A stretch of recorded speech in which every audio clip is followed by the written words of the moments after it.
Aircel presents Sunday Funday! Yay!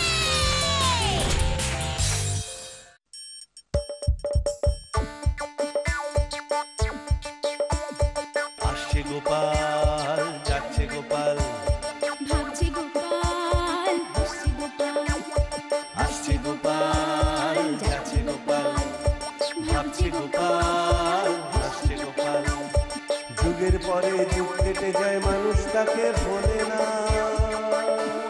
যুগের পরে যুগ কেটে যায় মানুষ তাকে ভোলে না চলে না রে চলে না রে চলে না রে চলে না চলে না রে চলে না রে তাকে ছাড়া চলে না কে সে পরিচয় কি তার হাসির রাজা জ্ঞানের রাজা রসিক রাজা গোপাল ভাঁড় হাসির রাজা জ্ঞানের রাজা রসিক রাজা গোপাল ভাঁড় হাসির রাজা জ্ঞানের রাজা।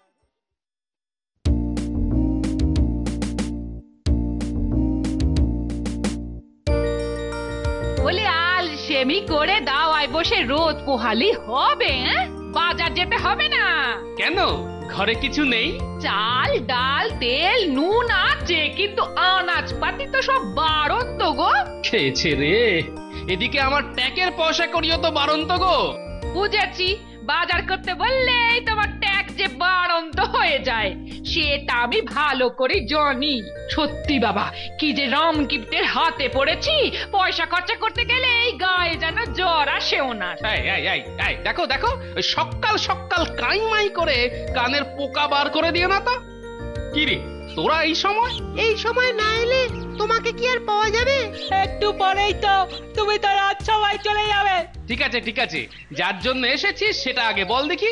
দাদু, কাল আমরা তোমার জন্মদিন পালন করব। আমার জন্মদিন?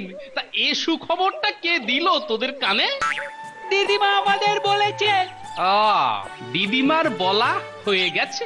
ও দাদু, কাল আমাদের সকলকে নেমন্তন্ন করে খাওয়াতে হবে কিন্তু।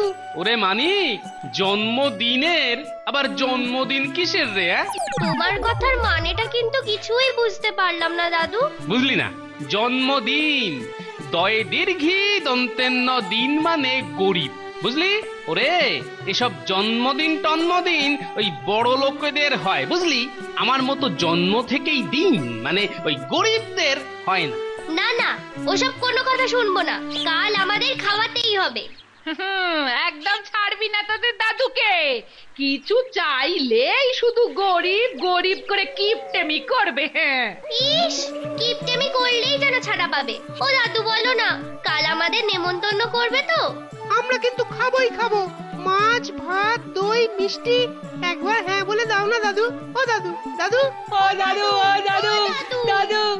আচ্ছা বাবা, আচ্ছা খাওয়াবো। কাল কিন্তু রাজসভা থেকে তোমার ছুটি নিতে হবে, সারা দিন খুব আনন্দ করব আমরা। ও বাবা, আবার ছুটিও নিতে হবে? না নিলে কিন্তু আড়ি। নিতেই হবে। তথাস্তু। কি মজা কি মজা। মহারাজ, ভেতরে আসবো? আরে গোপাল জি, এসো বলো কি ব্যাপার? ওই কালকে আমায় ছুটি দিতে হবে মহারাজ। ছুটি? তো ছুটি কেন? আগে ওই কাল আমার জন্মদিন মহারাজ। জন্মদিন তোমার? বেশ তা জন্মদিনে ছুটি নিয়ে কি করবে? না তেমন কিছু নয়, ওই আমার ওই নাতিপুতিরা বায়না ধরেছে ওদের নেমন্তন্ন করে খাওয়াতে হবে। খুব ভালো। তা গোপাল, কত হলো? মানে বাবা বলছি যে মেঘে বেলা কত হলো, মানে বয়স। আমার এই কেশিন মাথার জ্বালার মতো ভুঁড়ি দেখে যতই আমায় বয়স্ক ভাবুন না কেন, আমি কিন্তু কচি। তুমি তো কচি হে, একেবারে তাল শাঁসের মতো কচি। তোমার চকচকে মাথাটি তো সেই কথাই বলে। তবে আপনি কিন্তু হাজার চেষ্টা করেও এমন মুড়ি আর এইসান ভুড়ি বানাতে পারবেন না।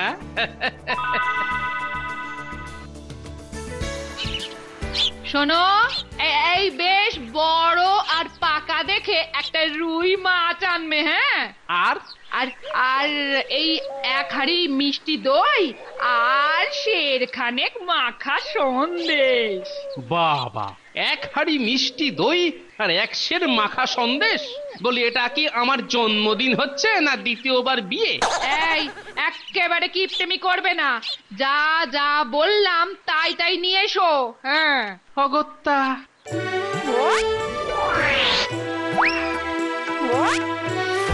দাদু, এই আসনটাতে বসো তো। কেন রে? আহা, বসোই না।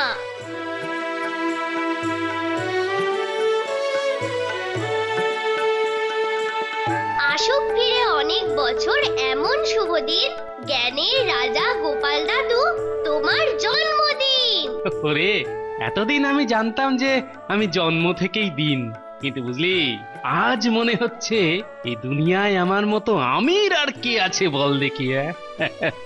যাও এবার বাজারে যাও, নাতি পুতি গুলো তো দুপুরে খাবে নাকি? যাও। গোপাল, এই মহারাজ এগুলো পাঠিয়েছেন আমার জন্যে? হ্যাঁ, জন্মদিনের উপহার।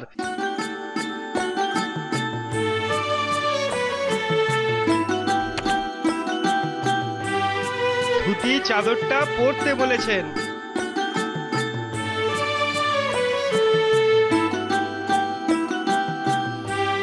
মহারাজকে বলো খুব খুশি হয়েছি আমি। এই দেখো দেখো দেখো গিন্নি, মহারাজের কাণ্ড দেখো।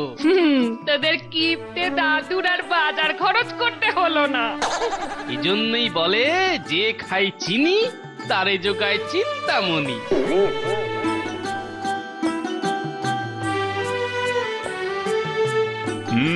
তা উপহার পেয়ে গোপাল খুশি হয়েছে তো? খুশি হয়েছে মহারাজ, ধুতি চাদর হাতে নিয়ে এই কপালেও ঠেকিয়েছে। বাহ বাহ, খুব ভালো খুব ভালো। যাও তোমরা এখন যাও।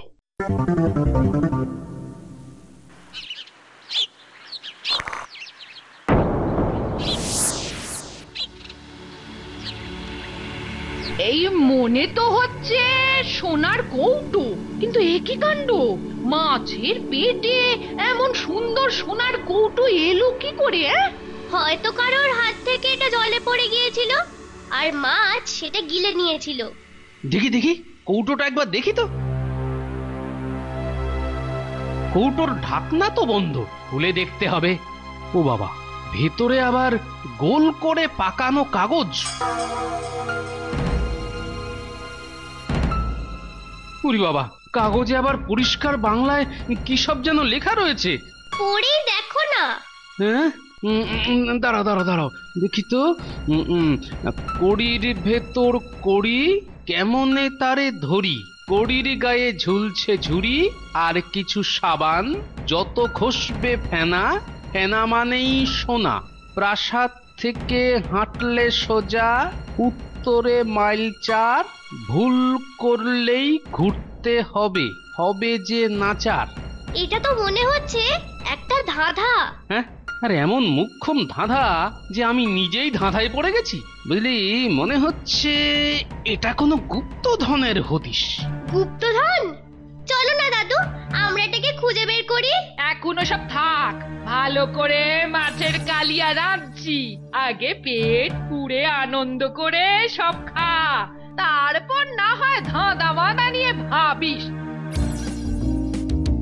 নাও নাও নাও, এবার তোমার মাছের মাথাটা পাতে তোলো দেখি। ওরে বাবা, এই দেখো এত বড় মাছের মাথা, এই যে আমি একলা খেতে পারবো না গিন্নি। বাবা, এ কি কথা শুনি আজ মন্থরার মুখে?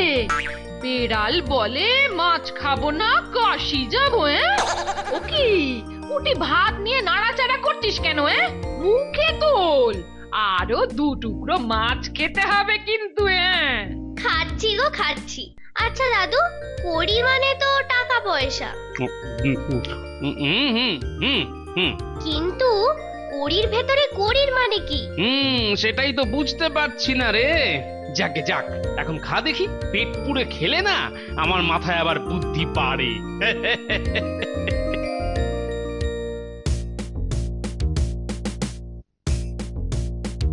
নিচ দিয়ে যাবেন না বাবু, কড়ি থেকে ঝুলটুল মাথায় পড়তে পারে। আরে এগুলোকেও তো কড়ি বলে। ধাঁধায় লেখা আছে কড়ির ভেতর কড়ি, তার মানে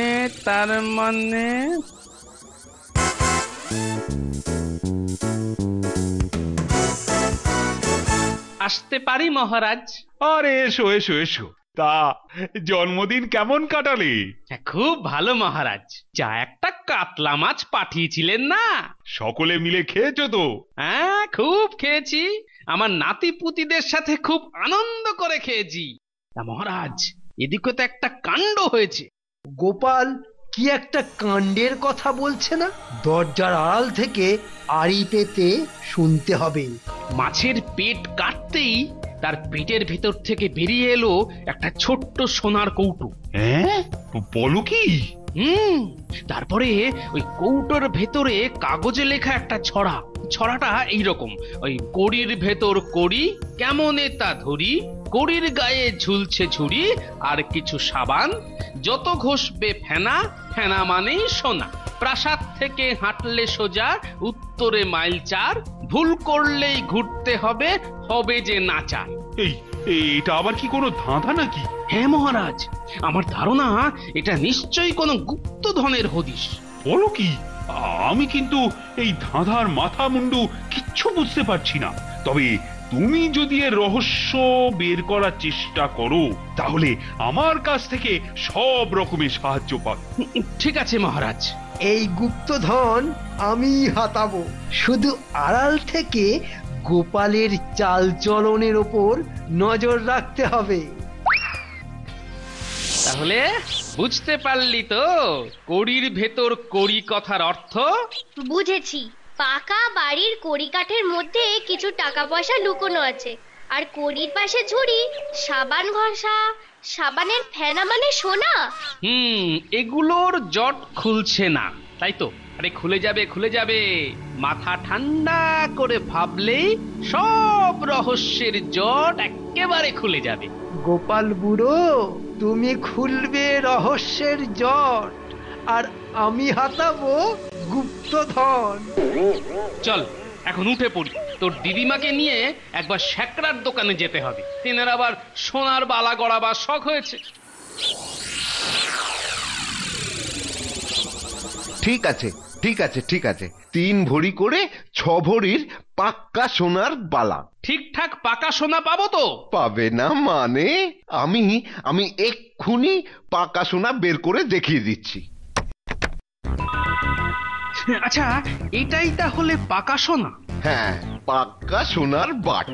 এই যে। কিন্তু এমন সাবানের মতো দেখতে কেন? আরে সোনার বাট তো এই রকমই দেখতে হয়।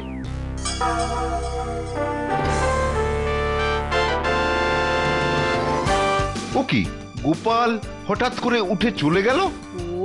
ওই রকম কখন যে মাথায় কি খেয়াল চাপে, ও সব নিয়ে আপনি ভাববেন না।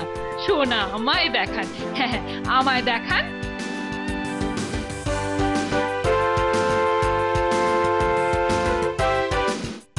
পুটি রে, পুটি!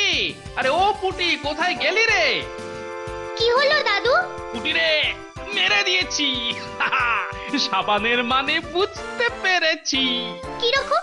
শোন, শ্যাকরার দোকানে দেখে এলাম সোনার বাট, অনেকটা সাবানের মতো দেখতে। এখন শুধু বুঝতে হবে প্রাসাদ বলতে কি আমাদের রাজ্যের রাজপ্রাসাদের কথা বলা হয়েছে নাকি অন্য। তাছাড়া এখানে আর রাজপ্রাসাদ কোথায়? এবার শুধু দেখতে হবে আমাদের রাজপ্রাসাদের উত্তর দিকে মাইল 4 মধ্যে কোনো ভেঙে পড়া পরিত্যক্ত পাকা বাড়ি আছে কিনা।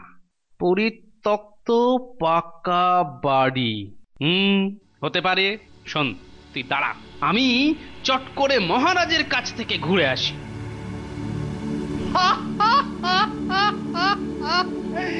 যা জানার তা জানা হয়ে গেছে।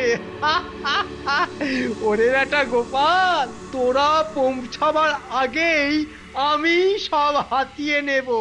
হ্যাঁ, আরে আছে তো, ওটা তো আমাদেরই পূর্বপুরুষের ভিটে।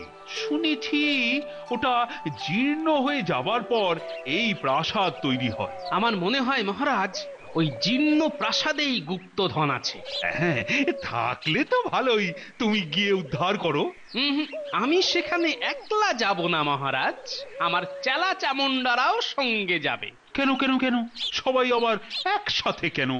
গুপ্তধন পেলে তো ভালোই, আর না পেলেও বেশ মজার অভিযান হবে। তা ঠিক আছে, তবে আমি তো আর সেখানে তোমাদের একলা যেতে দিতে পারি না। কেন মহারাজ? বলা তো যায় না, ওই ভাঙা বাড়ির মধ্যে সাপ, খোপ, ডাকাত, জানোয়ার কত কি থাকতে পারে। শোনো, তোমাদের পাহারায় কিছু রক্ষীও যাবে তোমাদের সঙ্গে।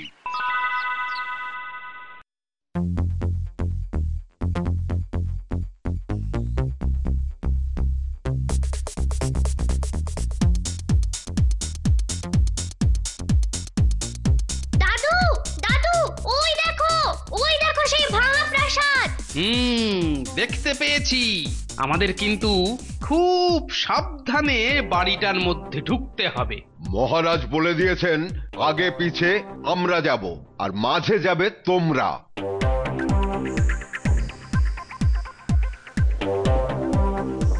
ওরে বাবা, কত হনুমান! এই হনুমান কলা খাবি? জয় জগন্নাথ দেখতে যাবি? ওসব করতে যাসনি। একটা যদি তেড়ে এসে সাটিয়ে গালে এক চড় মারে না, তাহলে নির্ঘাত কানে কালা হয়ে যাবি, বুঝলি? চ চ, এখন খুব সাবধানে বাড়িটার ভিতর ঢুকতে হবে।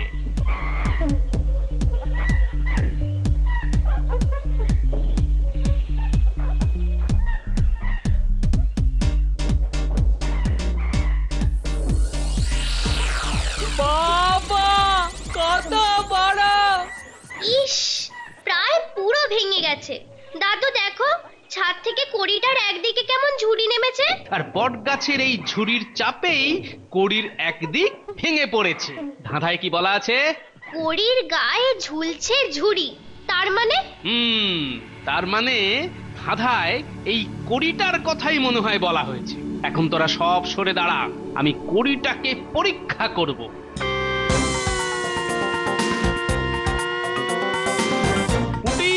কড়ির ভেতর বড় সড়ো একটা খোঁদল রয়েছে রে। ওর মধ্যে তাহলে নিশ্চয়ই কিছু আছে। ধাঁধার মানে এবারে বুঝলি তো? এ সাবান সাবান নয়, এ হলো সাবানের মতো দেখতে সোনার বাট। কত সোনা, কত সোনা! দাদু, আমরা নেব তো? না না না, নিস নে, তোমরাও কেউ নেবার চেষ্টা করবে না। কেন? কেননা আমার মনে হচ্ছে এগুলো দাবিদারহীন নয়, এগুলো নিশ্চয়ই কোনো মালিক আছে। কি করে বুঝলে? দেখ, বাড়িটা খুব পুরনো হলেও আমার মনে হয় এই সব সোনা কিছুদিন আগেই, মানে বটের ঝুড়ির চাপে কড়ি ভেঙে পড়ার পরেই রাখা হয়েছে। হ্যাঁ, ঠিক কথা। না হলে সে আগে থেকে জানবে কি করে যে এই কড়িটায় বট গাছ হবে? তাই এর মালিকের অনুমতি ছাড়া এগুলো নিলে চুরি করা হবে। আর সব থেকে বড় কথা, আমরা শুধু ধাঁধার রহস্য ভেদ করতে এসেছি, সোনা হাতাতে নয়। আরে, ওখানেও একটা গয়না পড়ে আছে।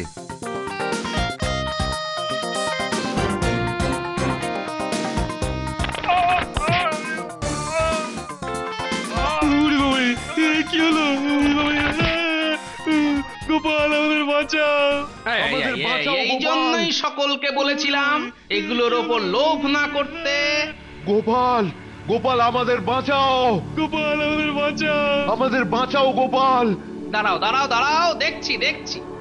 জয় মা, জয় মা! একদম নড়বি না। এই গুপ্তধনের সন্ধান তোরা কোথা থেকে পেলি? আপনি কে? এখানে কি করছেন? প্রশ্নটা আগে আমি করেছি, উত্তর দে। আগে আমার লোকেদের তুলি, তারপর তো উত্তর। তবে রে, তোর মনে লোভ থাকুক আর না থাকুক, আমি ইশারা করলে ওই হনুমানরা তোকে ছিঁড়ে ফেলবে। না, খালি হাতে হনুমানের সঙ্গে পারবো না। আর মনে হচ্ছে এই সাধু অনেকক্ষণ থেকে আমাদের লক্ষ্য করছে।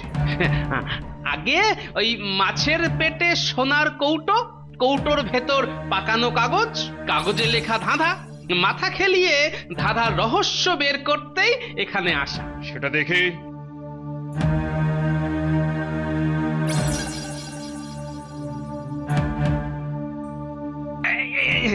এই যে এই যে।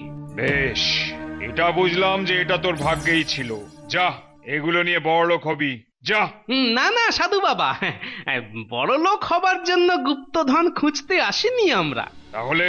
আসলে ওই গুপ্তধন খোঁজার রহস্যের মজা নেবার জন্যই এখানে এসেছি। আর এই গুপ্তধন যখন পেলাম তখন এটা সাধারণ মানুষের সেবাতেই কাজে লাগাবো। সাবাস, এখনো তাহলে কিছু বুদ্ধিমান আর নির্লোভ লোক আছে এ সংসারে। আমি তো ভেবেছিলাম শুধু চোর ছেঁচড়ে ভরে গেছে, আর তাদের ধরতেই আমার তৈরি এই ফাঁদ, যার মধ্যে এইমাত্র রক্ষীরা পড়ে গিয়েছিল।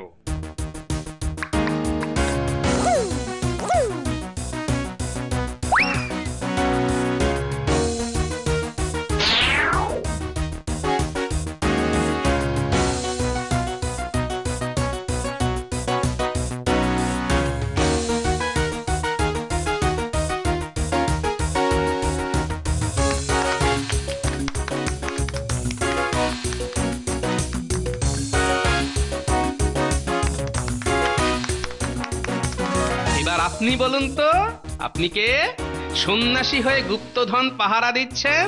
আচ্ছা শোন, আমি এক সময় দুটো জাহাজে করে বাণিজ্যে গিয়েছিলাম। বাণিজ্য থেকে ফেরার পথে তুমুল ঝড় ওঠে। আমার পরিবারের সবাই যে জাহাজে ছিল সেটা ডুবে যায়। অনেক চেষ্টা করেও কাউকে বাঁচাতে পারিনি। সকলে মারা গেল। হ্যাঁ, শুধু ভগবানের কৃপায় আমি আর কিছু মাঝি মোল্লা কিছু ধন রত্ন সমেত বেঁচে যাই। আমার মনটা কেমন পাল্টে গিয়ে আমি হয়ে গেলাম সাধু। এই ভাঙা বাড়িতে এসে আশ্রয় নিলাম। তারপর বাণিজ্য করে নিয়ে আসা এসব ধন রত্ন আমার তো আর কোনো কাজে লাগবে না, তাই ঠিক করি কোনো বুদ্ধিমান সাহসী লোক এসে এগুলো নিয়ে যাক। তাই যদি কারো হাতে পড়ে এই ভেবে একটা ধাঁধা তৈরি করে সোনার কৌটে ভরে জলে ফেলে দিয়েছিলাম। আজ থেকে গুপ্তধন তোদের। যাক, আজ আমি মুক্ত। এবার হিমালয়ে চলে যাব আমি। ভয় পাস নে, ভয় পাস নে। তোদের আগে একটা লোক এসে এইসব ধন রত্ন চুরি করে নিয়ে যাওয়ার চেষ্টা করেছিল। হতেই পারে, কারণ গলাটা বেশ চেনা চেনা। সে কিন্তু ধাঁধার কোনো প্রমাণ দেখাতে পারেনি। আমার স্থির বিশ্বাস ওটা একটা চোর, তাই মন্দিরে ওকে আটকে রেখেছি। আমার পোষা হনুমানের দল ওকে পাহারা দিচ্ছে। লোকটাকে একবার দেখতে পারি?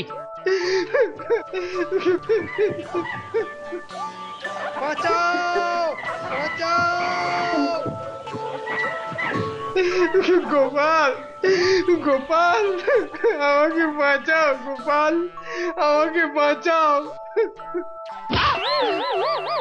ওরে বাবা রে, আমার যে চড় মারলো। ও গোপাল, ওই হনুমানের হাত থেকে আমাকে বাঁচাও ভাই। এই তো সেই চোর। তুই কি চিনিস একে? চিনি। ইনি আমাদের রাজ্যের মন্ত্রী। সে কি মন্ত্রী হয়ে এমন মতিভ্রম? ওকে আপনি ক্ষমা করে দিন সাধু বাবা। সাধারণ লোক হলে ছেড়ে দিতাম, কিন্তু মন্ত্রী হয়ে কিনা এত নীচ স্বভাব। ওকে একটু শাস্তি না দিলে হবে না। পালোয়ান,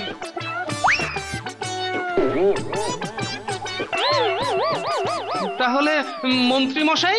ওর ঘাড় থেকে আগে লোভের ভূত ছাড়াই, তারপর ছাড়বো। তোরা এখন সব সোনা দানা হিরে জহরত নিয়ে ঘরে ফিরে যা। যা, জয় মা, জয় মা।